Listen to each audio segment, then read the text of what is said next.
Bien, gracias. Le queremos preguntar sobre este diferendo que hay entre Ricardo Monreal y Adán Augusto López. Y del Minilic también. Sí. Bueno, de la detención. Ajá. Sí, pues ya lo informará el secretario, pero es una detención muy importante. ¿Está confirmada entonces la detección de esta Entiendo persona? que sí. Fue en Estados Unidos. Sí. Hola, flaco, ¿cómo te llamas? Manuel Quintero. ¿Tú? Javier Alexi. ¿Tú cómo te llamas? José Pérez. ¿Y tú, comandante, cómo te llamas? Luis Alberto Sánchez Quintero. ¿Y de qué gente eres? De David López. De David López. David López, ¿de quién recibe órdenes? Del Minilic. ¿Y Minilic a quién le responde? Al 19.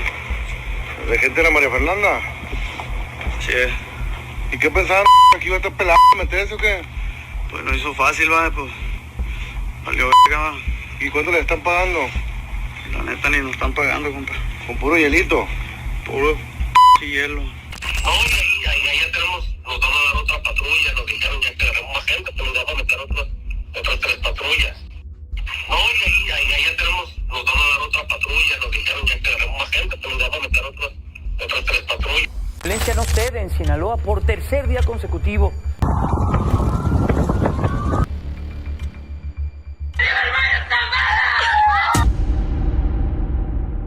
Cuando Joaquín El Chapo Guzmán fue extraditado a Estados Unidos en 2017, dejó un vacío de poder tan grande que desató una tormenta dentro del cártel de Sinaloa.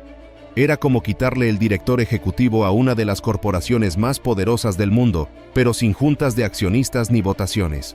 El resultado fue una guerra interna brutal entre dos facciones principales: los Chapitos, los hijos biológicos de El Chapo, y la familia López, encabezada por Dámaso López Núñez, el licenciado, y su hijo, Dámaso López Serrano, mejor conocido como el Minilic. Para entender esta lucha, hay que recordar que en el mundo del crimen organizado, los títulos no se heredan con contratos notariales ni con firmas legales. Los Chapitos consideraban que el liderazgo del cártel era un derecho de nacimiento. Al fin y al cabo, su apellido era Guzmán. Sin embargo, el licenciado y su hijo pensaban diferente. Después de todo, mientras el Chapo acumulaba títulos de capo legendario, el licenciado hacía el trabajo sucio, dirigiendo operaciones clave y asegurando rutas de tráfico. A sus ojos, el cártel les debía algo más que respeto, les debía el poder. La situación estalló rápidamente. Para el Minilic, un joven acostumbrado a la vida de lujos narcos, perder el control del cártel no era una opción. No iba a permitir que un par de jóvenes sin experiencia operativa le arrebataran lo que él consideraba suyo. Según se dice, la guerra comenzó casi de inmediato, con ataques directos y emboscadas que convirtieron las calles de Sinaloa en un campo de batalla. Los enfrentamientos se volvieron tan sangrientos que los noticieros internacionales no tardaron en describir la situación como una guerra civil dentro del narco. Las balaceras no eran simples ajustes de cuentas, eran operaciones militares a gran escala con armas de alto calibre, convoyes blindados y escuadrones de sicarios que se movían con disciplina militar. Pero los Chapitos no eran simples novatos jugando a ser capos. Contaban con una red de contactos, protección política y un ejército leal dispuesto a morir por ellos. Lo que comenzó como una disputa territorial pronto se convirtió en una guerra por la supervivencia. Los ataques eran calculados y devastadores. No había tregua, ni negociaciones. El Minilic respondió con la misma intensidad. A diferencia de sus rivales, que crecieron protegidos por el mito de su padre, él había aprendido el arte de la guerra criminal en la calle y en los corredores del poder del cártel. Si algo le sobraba, era ambición y una lealtad casi fanática de sus hombres. Según algunos informes, ordenó operaciones coordinadas para atacar posiciones clave controladas por los Chapitos. Sin embargo, luchar en dos frentes no es una estrategia sostenible, ni siquiera para los narcotraficantes.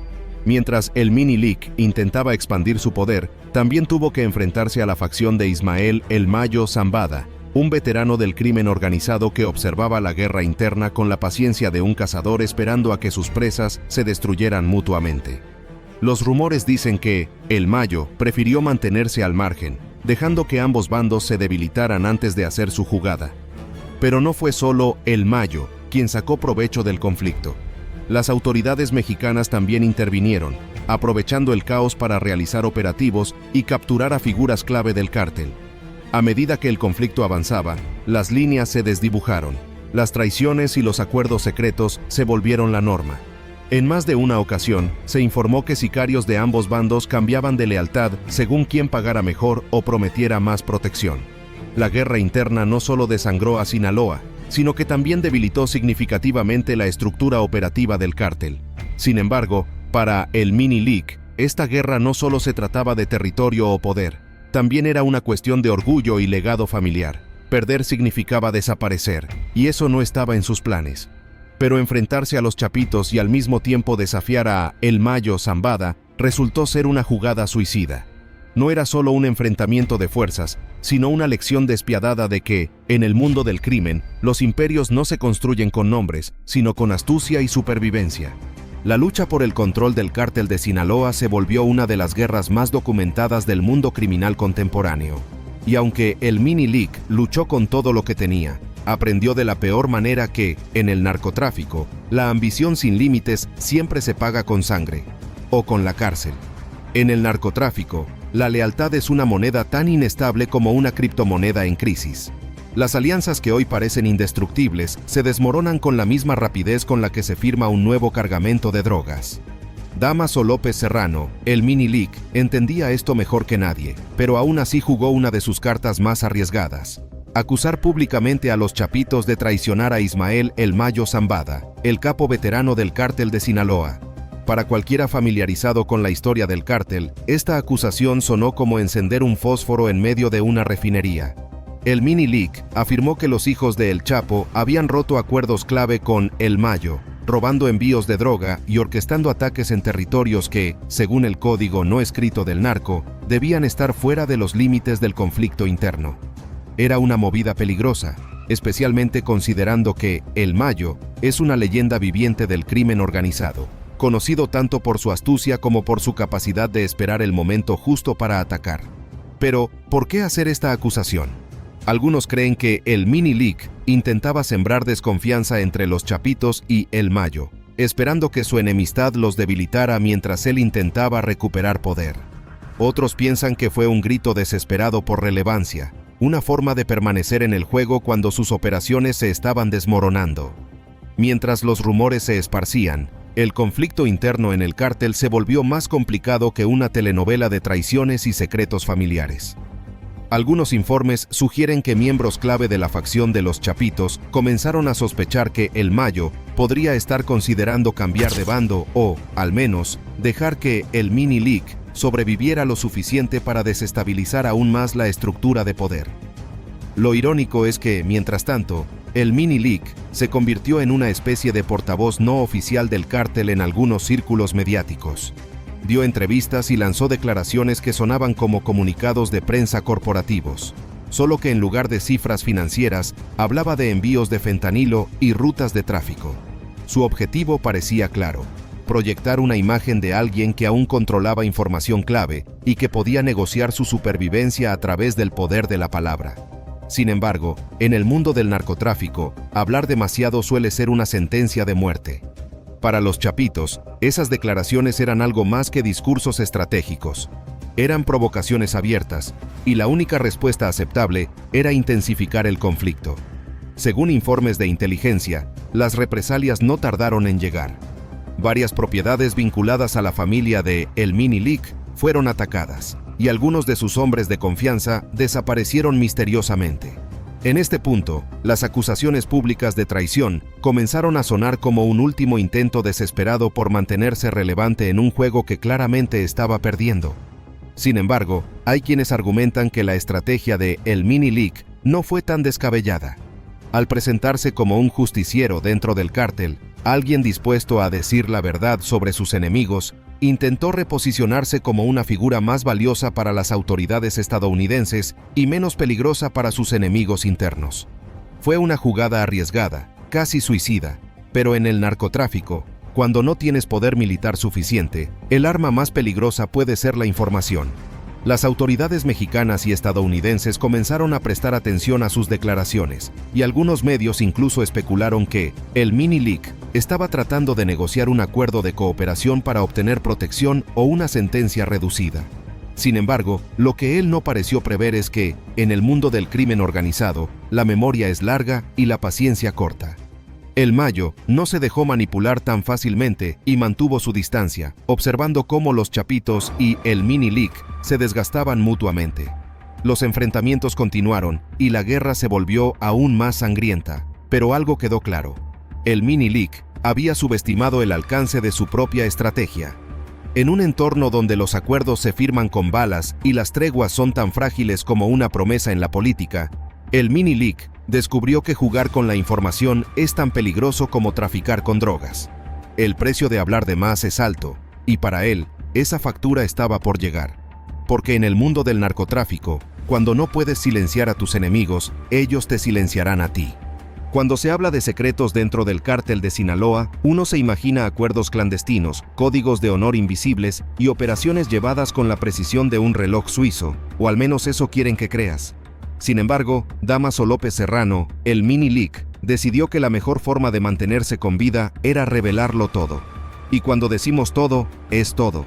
Desde la estructura operativa del cártel hasta los nombres de sus antiguos aliados y la nueva obsesión criminal, el tráfico de fentanilo.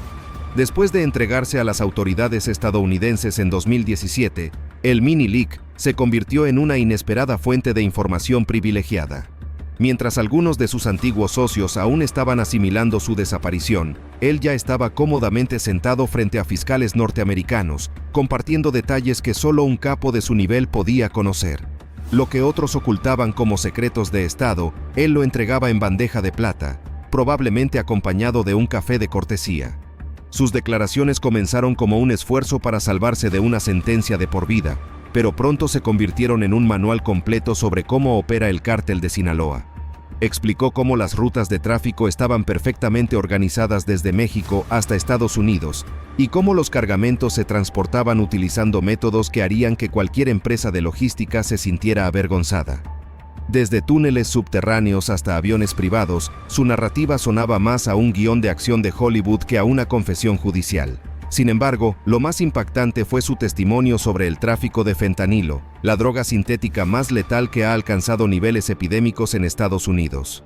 Según el Mini Lic, el cártel había pasado de depender de la cocaína y la heroína a invertir fuertemente en la producción de fentanilo, mucho más rentable y fácil de transportar. Sus laboratorios operaban como fábricas industriales y sus ingresos eran comparables a los de una empresa multinacional, solo que sin impuestos ni regulaciones gubernamentales. Los detalles de la operación eran tan precisos que muchos se preguntaron si el Mini Lic estaba intentando negociar algo más que una reducción de condena. Algunos analistas señalaron que sus declaraciones parecían cuidadosamente preparadas, como si estuviera jugando una última carta para mantenerse con vida dentro de un sistema que no perdona errores. Porque si algo es seguro en el mundo del crimen organizado, es que la información es poder, pero también puede ser una sentencia de muerte. Por supuesto, sus confesiones no fueron recibidas con agrado en Sinaloa. Las filtraciones sobre las operaciones del cártel provocaron una serie de ataques y ajustes de cuentas en su contra.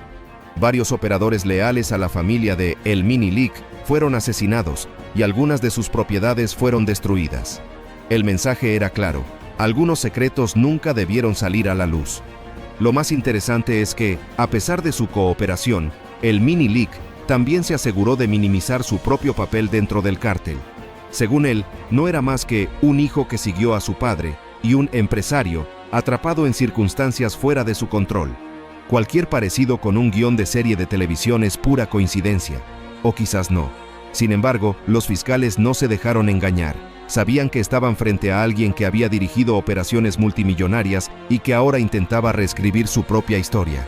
Cada confesión era una pieza de un rompecabezas más grande, un intento desesperado por redibujar su imagen de narcotraficante despiadado a simple heredero mal aconsejado. Pero había algo más detrás de sus declaraciones.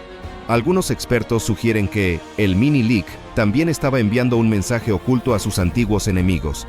Aún controlaba información valiosa. Era una forma de mantenerse relevante y recordarle a todos que aún podría ser útil o peligroso. Sus confesiones se convirtieron en un arma de doble filo. Por un lado, ayudaron a las autoridades a realizar múltiples capturas y operaciones exitosas contra el cártel de Sinaloa. Por el otro, lo dejaron más expuesto que nunca ante sus enemigos. No importa cuánto colaborara, para el cártel, su traición no tenía perdón.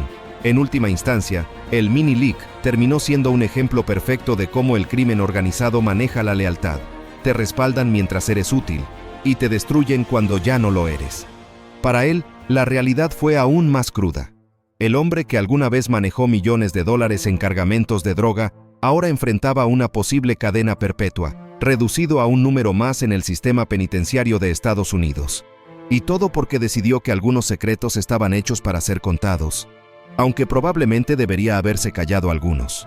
La historia de El Mini Leak parecía destinada a terminar en una explosión de violencia o en un misterioso retiro millonario en alguna isla remota. Sin embargo, la realidad fue mucho menos glamorosa y mucho más predecible. Fue arrestado en Estados Unidos en diciembre de 2024. Su captura ocurrió en Virginia, un estado que, para sorpresa de muchos, es más conocido por sus viñedos y parques nacionales que por su conexión con el narcotráfico internacional. El arresto fue sorpresivo, no porque no se esperara que el Mini Leak enfrentara a la justicia en algún momento, sino por el lugar y el momento.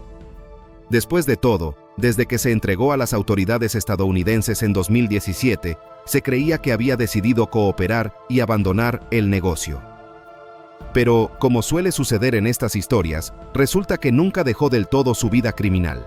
La tentación de los millones de dólares que genera el tráfico de fentanilo era demasiado difícil de resistir, incluso para alguien que ya había visto de cerca lo que sucede cuando todo sale mal. Según los fiscales federales, el Mini Leak nunca abandonó realmente su rol como jefe criminal. En lugar de retirarse, aparentemente se adaptó. Las investigaciones revelaron que había mantenido vínculos con redes de tráfico de fentanilo, organizando envíos masivos desde México a Estados Unidos, utilizando nuevas rutas y contactos. Como todo buen empresario, diversificó sus operaciones, pero con el mismo modelo de negocio: tráfico de drogas a gran escala. La captura fue resultado de una operación coordinada entre la DEA y otras agencias de seguridad. Los detalles son dignos de una serie de Netflix: seguimiento de llamadas, infiltraciones y rastreos de transferencias bancarias sospechosas. El Mini Leak, que había logrado mantenerse fuera del radar durante un tiempo, finalmente fue localizado en una zona residencial tranquila, lejos de las selvas y montañas que alguna vez controló. Irónicamente, su arresto fue tan silencioso como sus operaciones solían ser ruidosas. Cuando las autoridades lo presentaron ante la corte, las acusaciones no dejaban margen para el suspenso. Se le imputaron múltiples cargos relacionados con el tráfico de fentanilo, conspiración para distribuir drogas y asociación delictiva. Las pruebas eran contundentes: comunicaciones interceptadas, transacciones financieras y testimonios de antiguos socios que, como él, decidieron cooperar. Pero un poco más rápido. El hecho de que el Mini Leak fuera arrestado en territorio estadounidense planteó muchas preguntas. ¿Por qué estaba en Virginia, lejos de las rutas tradicionales de tráfico de drogas? Algunos especulan que estaba negociando un nuevo acuerdo con las autoridades, quizás buscando protección a cambio de más información. Otros creen que simplemente había subestimado la capacidad de los agentes federales para rastrearlo, confiando en viejas tácticas que ya no funcionaban en la era digital. Para las autoridades estadounidenses, su arresto fue una gran victoria en la lucha contra el tráfico de fentanilo, una crisis de salud pública que ha cobrado miles de vidas en los últimos años. Para el Mini Leak, sin embargo, fue el fin de su segunda oportunidad de escapar de la justicia. Ya no era solo un testigo protegido o un ex narcotraficante en busca de redención. Ahora era un criminal reincidente con una larga lista de cargos que podrían significar cadena perpetua. Lo más irónico de todo es que, después de todo lo que el Mini Leak había revelado a las autoridades estadounidenses sobre el cártel de Sinaloa, terminó cayendo por los mismos delitos que había confesado en el pasado. Como si hubiera olvidado que cada palabra que dijo durante sus años de cooperación estaba registrada y lista para ser usada en su contra si volvía a delinquir. Su captura también envió un mensaje claro al resto del cártel de Sinaloa y a otros grupos criminales. Cooperar con la justicia no es un boleto de salida del mundo del crimen, y la redención no es una opción cuando decides volver al negocio. En el mundo del narcotráfico, la única jubilación segura es la prisión, o algo peor. El Mini Leak aprendió esa lección demasiado tarde. El hombre que alguna vez dirigió operaciones multimillonarias desde México, ahora enfrenta un futuro incierto tras las rejas. Sin aliados, sin rutas de escape y sin millones en efectivo, su caída fue tan rápida como su ascenso. Y así, su historia pasó de ser una leyenda criminal a un expediente judicial. Porque en el mundo del narcotráfico, los imperios se construyen con secretos, traiciones y mucho dinero, pero todos terminan igual, con un par de esposas y una celda fría esperando al próximo gran jefe. Dámaso López Serrano nació para ser parte del mundo del crimen. Su padre, Dámaso López Núñez, alias El Licenciado, fue uno de los hombres más cercanos a Joaquín El Chapo Guzmán, el legendario líder del cártel de Sinaloa. Desde joven, el Minilic vivió rodeado de lujos, poder y violencia. Pero ¿qué sucede cuando los lazos familiares se convierten en amenazas mortales y la lealtad se rompe dentro del cártel más poderoso de México? Acompáñanos mientras exploramos los oscuros secretos detrás de su ascenso, sus enfrentamientos con la familia de El Mayo Zambada y los Chapitos, y su sorprendente arresto en Estados Unidos. Esta es una historia de poder, traición y venganza que supera cualquier guión de película. Nacido en medio de un mundo dominado por el narcotráfico, Dámaso López Serrano parecía destinado a seguir los pasos de su padre, Dámaso López Núñez, alias El Licenciado, uno de los hombres más poderosos del cártel de Sinaloa y mano derecha de Joaquín El Chapo Guzmán. Desde joven, el Minilic estuvo rodeado de lujos, poder y violencia, formando parte de una élite criminal intocable, al menos por un tiempo. Con la caída de El Chapo en 2016, se desató una lucha interna por el control del cártel. El Minilic se encontró en medio de una guerra de poder, enfrentándose a las facciones lideradas por los hijos de El Chapo, conocidos como los Chapitos, y la vieja guardia comandada por Ismael El Mayo Zambada. Para él, sobrevivir no era solo una cuestión de poder, sino de vida o muerte. Sin embargo, más allá de los enfrentamientos públicos, un elemento misterioso apareció en la narrativa. Ocran Leaks, un canal de YouTube que publicó información detallada sobre el cártel de Sinaloa y sus operaciones. Durante años, se especuló que detrás de este canal estaba el Minilic, revelando secretos del cártel para dañar a sus enemigos y negociar su propia seguridad. Pero ¿hasta qué punto estos rumores son ciertos? ¿Fue realmente el Minilic un informante encubierto o un narco vengativo jugando una última carta para salvarse?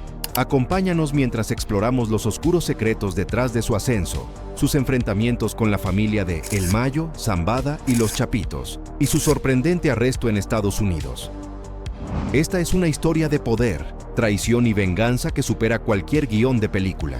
En el universo del crimen organizado, la herencia no se mide en dinero, sino en poder, lealtades compradas y enemigos acumulados. Para Dámaso López Núñez, alias El Licenciado, su legado fue más que un simple negocio familiar. Fue una dinastía criminal construida con sangre, corrupción y astucia. Antes de convertirse en uno de los capos más influyentes del cártel de Sinaloa, El Licenciado era un funcionario público ejemplar, o al menos eso parecía. Como subdirector de seguridad del penal de Puente Grande, su currículum lo colocaba en una posición de respeto. Pero claro, cuando ayudas a Joaquín El Chapo Guzmán a escapar de una prisión de máxima seguridad en 2001, tu carrera en el sector público tiende a tomar un giro bastante lucrativo.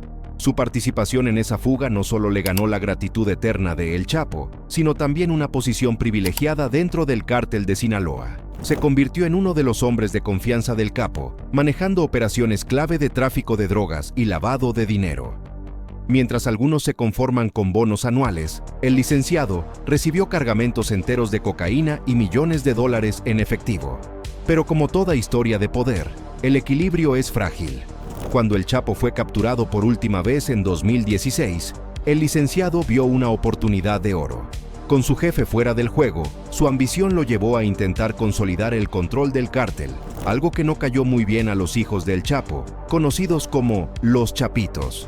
En un mundo donde la traición es la moneda más valiosa, la familia Guzmán consideró a Dámaso una amenaza directa. Las balas hablaron más fuerte que las palabras, y pronto estalló una guerra interna que llenó los titulares de noticias. La estructura que el licenciado había construido comenzó a tambalearse, demostrando que el poder en el narco no se hereda, se pelea. Y mientras su imperio se desmoronaba, uno no podía evitar preguntarse, ¿qué enseñó exactamente el licenciado a su hijo, Dámaso López Serrano? Spoiler alert, lecciones bastante efectivas, al menos por un tiempo. Si alguna vez existió una escuela de negocios para futuros capos, Dámaso López Serrano El Mini-Lic definitivamente se graduó con honores. Desde su infancia, estuvo rodeado de lujos inimaginables para cualquier persona común, aunque en su caso, los regalos de cumpleaños incluían autos exóticos, mansiones y, según los rumores, algún que otro cargamento accidental de drogas. Desde muy joven, el Mini-Lic entendió que en el mundo del crimen organizado, el apellido abre puertas y a veces las cierra con violencia. No pasó mucho tiempo antes de que comenzara a involucrarse en las operaciones de su padre. Algunos lo consideraban un joven ambicioso, otros simplemente un heredero consentido acostumbrado a obtener lo que quería. Después del arresto de su padre en 2017, Dámaso López Serrano se enfrentó a una decisión difícil: tomar las riendas del negocio familiar o retirarse a una vida tranquila, lejos del caos del narco. Como era de esperarse, eligió lo primero, demostrando que la prudencia no era su mejor cualidad. Respaldado por su experiencia y un ejército de sicarios leales, el Mini-Lic intentó mantener viva la influencia de su familia dentro del cártel de Sinaloa. Por supuesto, no era el único con aspiraciones de grandeza. Los hijos de El Chapo, los Chapitos, no estaban precisamente dispuestos a compartir el trono. ¿El resultado? Una guerra interna digna de una serie de Netflix, pero sin guionistas que suavizaran la brutalidad. Durante este periodo, surgieron informes de enfrentamientos sangrientos, traiciones y secuestros, cada uno más cinematográfico que el anterior. Para el Mini-Lic, negociar con sus rivales era una opción tan viable como entregar un paquete de cocaína por correo certificado. Sin embargo, su principal error no fue subestimar a sus enemigos, sino sobreestimar su capacidad para mantenerse invisible. En un mundo donde cada movimiento es observado y cada llamada telefónica grabada, intentar jugar al jefe supremo resultó más complicado de lo que esperaba. Porque si algo es seguro en el universo del narco, es que la ambición desmedida siempre termina de la misma manera, con un par de esposas y una celda fría esperando al próximo gran jefe. En el cártel de Sinaloa, las alianzas son tan duraderas como el buen clima en la sierra, impredecibles y, generalmente, desastrosas. Tras la captura de Joaquín El Chapo Guzmán en 2016, el equilibrio del poder se rompió como un vidrio mal asegurado en una tormenta. Para el Mini-Lic, esto representaba una oportunidad, o al menos eso pensó. Con su padre, el licenciado, fuera de juego y los hijos del Chapo reclamando su herencia, el panorama dentro del cártel se convirtió en una versión extrema de un reality show familiar, con armas automáticas. Los Chapitos querían consolidar su poder, mientras el Mini-Lic trataba de mantener su lugar a cualquier costo. Pero no contaba con un detalle: la experiencia de Ismael El Mayo Zambada, un capo que había sobrevivido a más traiciones que cualquier protagonista de una telenovela. Mientras los Chapitos se enfocaban en vengar la supuesta traición de El Licenciado, El Mayo aprovechó el caos para consolidar su imperio, recordándole a todos por qué seguía siendo el padrino indiscutible del narco. Los enfrentamientos no tardaron en llegar. Entre secuestros, tiroteos y emboscadas dignas de un blockbuster de acción, las calles de Sinaloa se convirtieron en un campo de batalla donde cada día era una apuesta por el poder. El Mini-Lic luchaba por mantener a flote su parte del negocio, pero enfrentarse a los Chapitos y El Mayo al mismo tiempo es como intentar apagar un incendio con gasolina. Y mientras los noticieros se llenaban de titulares sobre masacres y enfrentamientos, el Mini-Lic parecía convencido de que aún podía ganar. Sin embargo, en el mundo del narco, los planes estratégicos suelen durar lo que una llamada sin interferencias. El cártel no es una corporación, no hay reuniones de conciliación, solo balas que resuelven disputas. Al final, el resultado fue predecible: un imperio desmoronado, una lista interminable de enemigos y la incómoda certeza de que, en el juego del crimen organizado, no hay segundas oportunidades, solo finales anticipados. En el mundo del crimen organizado, la discreción es una regla de oro, a menos que decidas convertirte en un influencer del narco. En 2017, mientras las guerras internas del cártel de Sinaloa dejaban ríos de sangre, apareció un misterioso canal de YouTube llamado Ocran Leaks. Su contenido era un festín para los amantes de los escándalos, filtraciones, secretos y mensajes dirigidos a los principales capos del cártel. ¿Coincidencia? Probablemente no. Los videos ofrecían información exclusiva sobre el cártel de Sinaloa, incluyendo enfrentamientos, traiciones internas y operaciones encubiertas. todo con el mismo tono serio de un noticiero, aunque sin comerciales. Para sorpresa de nadie, los rumores comenzaron a circular. ¿Era el Mini Leak el cerebro detrás de Okran Leaks? Algunos lo veían como un intento desesperado por desacreditar a sus enemigos y ganar influencia en el campo de batalla digital. Mientras los medios tradicionales luchaban por obtener entrevistas y reportajes exclusivos, Okran Leaks publicaba contenido que solo alguien de adentro podría conocer. Como si el jefe de prensa del cártel hubiera decidido emprender su propio canal para aclarar malentendidos. Por supuesto, no había pruebas definitivas que conectaran a El Mini Leak con el canal, pero algunos de sus enemigos lo veían como un intento de guerra psicológica. Si no podías vencerlos con balas, ¿por qué no intentar destruir su reputación con un par de clics y millones de vistas? Sin embargo, en un mundo donde la lealtad es volátil y las alianzas se rompen con la facilidad de una conexión Wi-Fi, apostar por el anonimato digital es un arma de doble filo. Las autoridades comenzaron a investigar a los posibles responsables, mientras el canal seguía publicando contenido como si fuera un medio independiente o una novela criminal transmitida en vivo. Si El Mini Leak estaba detrás de Okran Leaks, nunca lo admitió. Pero en el mundo del narco, el silencio también es una confesión. Y como dice el viejo refrán del crimen organizado, la información es poder, hasta que se convierte en evidencia. En el negocio del narcotráfico, puedes escapar de la justicia, hasta que ya no puedes. Después de años de conflictos internos, especulaciones mediáticas y enfrentamientos sangrientos, Dámaso López Serrano, mejor conocido como El Mini Leak, encontró su destino en un lugar que ningún capo quiere visitar: una sala de audiencias en Estados Unidos. En diciembre de 2024, mientras el mundo se preparaba para las fiestas navideñas, la noticia sacudió los titulares. El Mini Leak había sido arrestado en Virginia, Estados Unidos, bajo cargos relacionados con el tráfico de fentanilo. Un golpe inesperado para un hombre que alguna vez fue considerado el heredero natural del cártel de Sinaloa, aunque su imperio ya era poco más que un recuerdo. Según las autoridades estadounidenses, López Serrano jugó un papel clave en una red de distribución masiva de fentanilo, una droga sintética responsable de una de las crisis de salud más graves en Norteamérica. La ironía es casi poética. Mientras el Mini Leak intentaba jugar al estratega criminal, terminó cayendo por el tipo de delito que ni siquiera era parte del portafolio tradicional de su familia. Lo más intrigante fue el lugar de su captura: Virginia, lejos del territorio controlado por el cártel de Sinaloa. ¿Qué hacía un capo reconocido en una región donde nadie esperaba encontrarlo? Algunos especulan que estaba negociando una entrega voluntaria con la DEA. Otros creen que simplemente había agotado sus recursos y no le quedaban más cartas por jugar.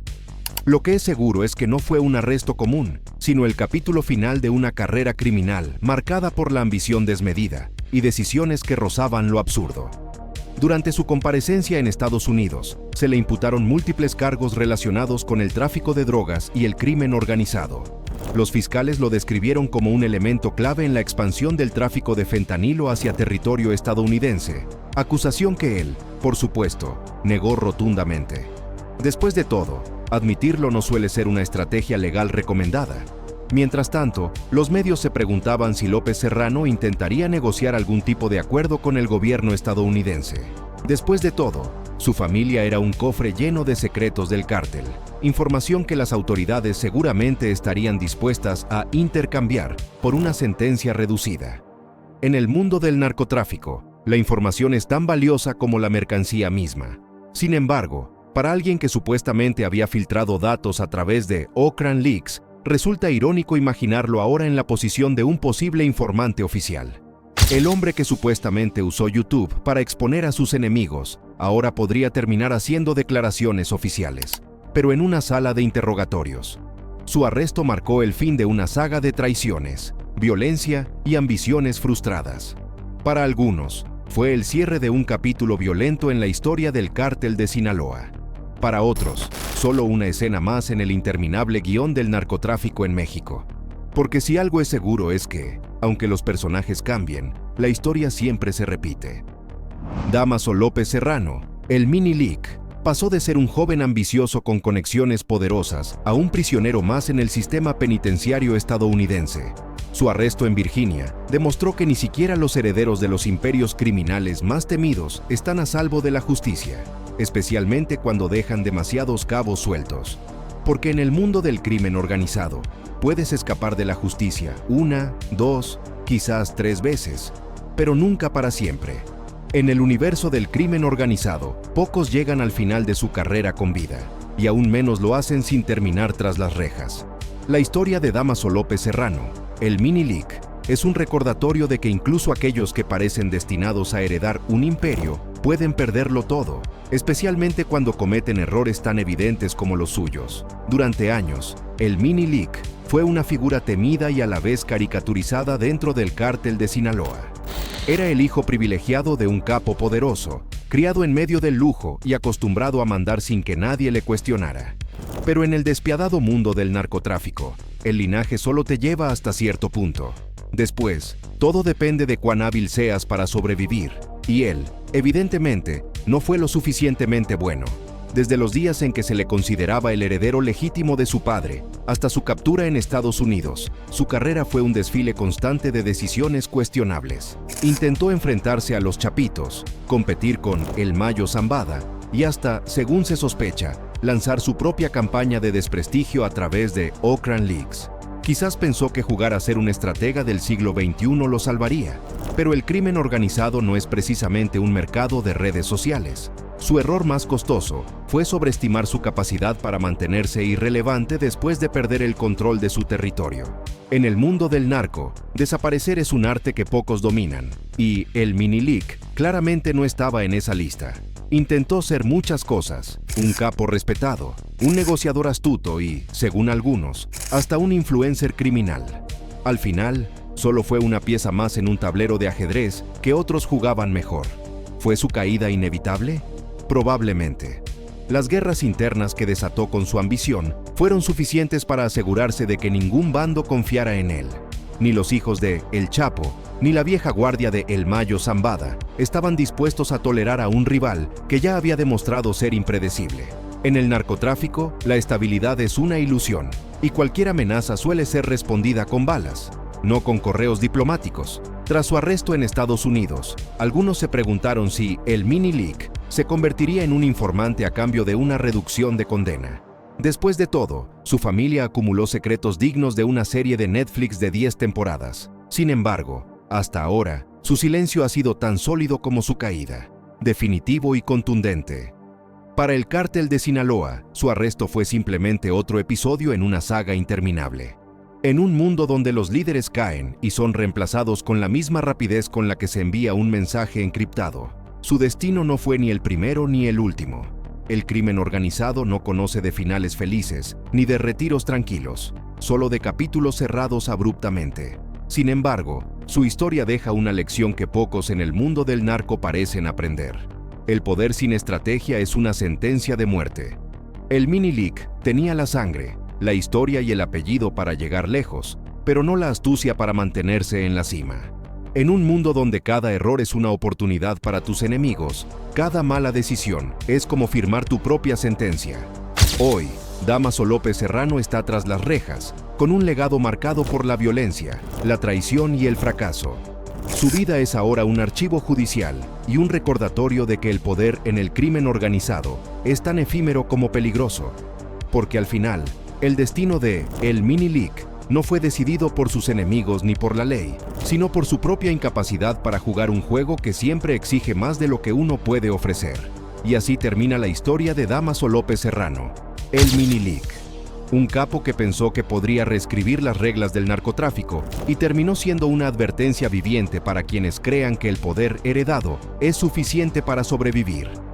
En el mundo del crimen organizado, la única constante es la caída, y siempre llega más rápido de lo que uno espera.